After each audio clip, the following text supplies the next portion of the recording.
Polavaram project పూర్తి చేసే విషయంలో ఏపీ ప్రజలకు ప్రధాని నరేంద్ర మోదీ విస్పష్టమైన హామీ ఇచ్చారు. ప్రాజెక్టును పూర్తి చేసే బాధ్యత తనదని స్పష్టం చేశారు. ఆంధ్రప్రదేశ్లో ఎన్డీఏ కూటమికి ప్రస్తుతం పూర్తి అనుకూల వాతావరణం కనిపిస్తోందని చెప్పారు. కొన్ని పార్టీలు పూర్తి అవినీతి, కుటుంబ పాలనతో రాజకీయాలను కలుషితం చేస్తున్నట్లు ప్రధాని వ్యాఖ్యానించారు. ఈ పార్టీల గురించి తన దగ్గరున్న సమాచారం చెబితే ఆశ్చర్యపోతారన్నారు. తెలుగు రాష్ట్రాల్లోని మాదిగలకు చారిత్రాత్మకంగా జరిగిన అన్యాయాన్ని సరిదిద్దడానికి కంకణబద్దులమై ఉన్నామన్నారు. ఏపీ విభజన చట్టంలోని నిబంధనలు అమలు చేసే దిశగా గత 10 ఏళ్లు పనిచేశామన్నారు. భవిష్యత్తులో నియోజకవర్గాల పునర్విభజనలో దక్షిణాది రాష్ట్రాల ప్రజలకు ఏమాత్రం అన్యాయం జరగదని మోదీ గ్యారంటీ ఇచ్చారు. సార్వత్రిక ఎన్నికల వేళ ఈనాడుకు ఇచ్చిన ప్రత్యేక ఇంటర్వ్యూలో ఆయన వివిధ విషయాలను పంచుకున్నారు.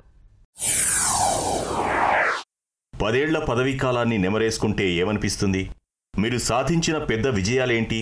140 కోట్ల మంది ప్రజల మనసుల్లో నమ్మకం, విశ్వాసం నెలకొల్పడమే మేం సాధించిన ప్రధాన విజయం. ప్రభుత్వ పని సంస్కృతిని మార్చేశాం. 4 కోట్ల కుటుంబాలకు నీడ దొరికింది. మరుగుదొడ్లు మహిళల గౌరవాన్ని నిలబెట్టాయి. ప్రతి ఇంటికి రక్షిత మంచినీరు అందుతోంది. గ్యాస్ కనెక్షన్ల వల్ల ఆరోగ్యకరమైన వాతావరణంలో వంట చేయగలుగుతున్నారు. 80 కోట్ల మంది ప్రజలకు ఉచిత రేషన్ అందించాం. ఇవన్నీ ప్రజల జీవన ప్రమాణాల్లో గొప్ప మార్పులు తెచ్చాయి. ప్రత్యక్ష నగదు బదిలీ విధానాన్ని అమల్లోకి తెచ్చి ప్రభుత్వ పథకాలను లబ్ధిదారులకు అందించడంలో జరిగే 3.5 లక్షల కోట్ల అవినీతిని నిర్మూలించగలిగాం. ఈ ఎన్నికల్లో మీరు భాజపాకు 370కి పైగా, ఎన్డీఏకు 400కు పైగా సీట్ల లక్ష్యం విధించుకున్నారు. దీని వెనుకున్న లక్ష్యం ఏంటి? 370 సీట్లన్నది కేవలం ఎన్నికల నినాదం కాదు, అది ప్రజాభిప్రాయం. మోదీ గ్యారంటీలను అమలు చేస్తారని మాపై పెట్టుకున్న నమ్మకం, విశ్వాసానికి నిదర్శనం. ఆర్టికల్ 370 రద్దు అన్నది కోట్ల మంది ప్రజల దీర్ఘకాల ఆకాంక్ష. ఆర్టికల్ 370 రద్దు చేసిన పార్టీకి 370కి పైగా సీట్లు, కూటమికి 400కు పైగా సీట్లు ఇవ్వాలన్న సహజ సిద్ధమైన భావోద్వేగం వారిలో కలిగింది. ఈ నినాదం వెనుకున్న అసలు విషయం ఇది.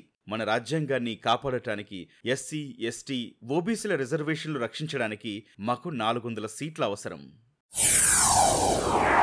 దక్షిణాది రాష్ట్రాల్లో పార్లమెంట్ సీట్లు భారీగా తగ్గిపోతాయనే భయాందోళనలు నెలకొన్న వేళ మీరు ఎలాంటి భరోసా ఇస్తారు? నియోజకవర్గాల పునర్విభజన విషయంలో దక్షిణాది రాష్ట్రాల ప్రజలకు అన్యాయం జరగదని నేను గ్యారంటీ ఇస్తున్నా. ప్రతిపక్షాలకు సానుకూల ఎజెండా లేదు కాబట్టి అవెప్పుడూ దేశాన్ని విభజించే కథనాలను సృష్టించడానికి ప్రయత్నిస్తుంటాయి. ఎస్సీ రిజర్వేషన్ల వర్గీకరణకు మీ వద్ద ఉన్న ప్రణాళికలేంటి? మరీ ముఖ్యంగా తెలుగు రాష్ట్రాల్లో మాదిగ రిజర్వేషన్ల వర్గీకరణ అంశంలో. తెలుగు రాష్ట్రాల్లోని మాదిగలకు చారిత్రకంగా జరిగిన అన్యాయాన్ని సరిదిద్దడానికి కంకణబద్ధులై ఉన్నాం. ఇప్పటికే పలు చర్యలు తీసుకున్నాం.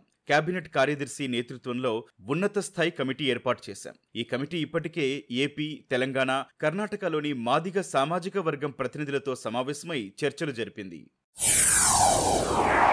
విభజన వేళ పార్లమెంట్ సాక్షిగా ఏపీ, తెలంగాణకిచ్చిన హామీలను నెరవేర్చేందుకు ఏమైనా మార్గసూచిక ఉందా? నాటి హామీల అమలుకు మేము చిత్తశుద్ధితో పనిచేశాం. ఏకాభిప్రాయ సాధనతో ద్వైపాక్షిక సమస్యల సామరస్య పరిష్కారానికి మా ప్రభుత్వం నిరంతరం ప్రయత్నిస్తోంది. ఈ దిశగా 2014 నుంచి ఇప్పటి వరకు 33 సమీక్షా సమావేశాలు నిర్వహించాం. అయితే 2 రాష్ట్రాల మధ్య ఏకాభిప్రాయం లేక 89 సంస్థలు, కార్పొరేషన్ల విభజన పూర్తి కాలేదు. 14-15వ ఆర్థిక సంఘం సిఫార్సులతో తెలుగు రాష్ట్రాలకు 1000 కోట్ల గ్రాంట్ ఇచ్చాం. వనరుల లోటు భర్తీ, 7 వెనకబడిన జిల్లాల అభివృద్ధి, రాజధాని నిర్మాణం, పోలవరం ప్రాజెక్టు, విదేశీ సాయం కింద చేపట్టిన ప్రాజెక్టుల రుణాలపై వడ్డీ కోసం ఏపీకి 35,000 కోట్లకు పైగా విడుదల చేశాం. జాతీయ స్థాయి విద్యాసంస్థలను ఏర్పాటు చేశాం.